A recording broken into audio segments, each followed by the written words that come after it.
ठिक छ दाइ अहिले के भन्नु यताउता त भएको छैन छैन केही भएको छैन खालि बजारेको अलि ठोकिएको मात्रै कि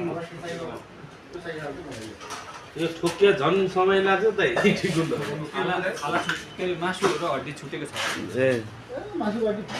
अनि त्यही भएर मासु खानु भने चाहिँ छिटो लाग्छ अरे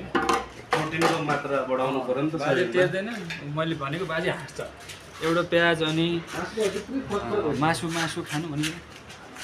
डाक्टरले तपाईँलाई त्यस्तो भने त्यो डाक्टर फटा डाक्टर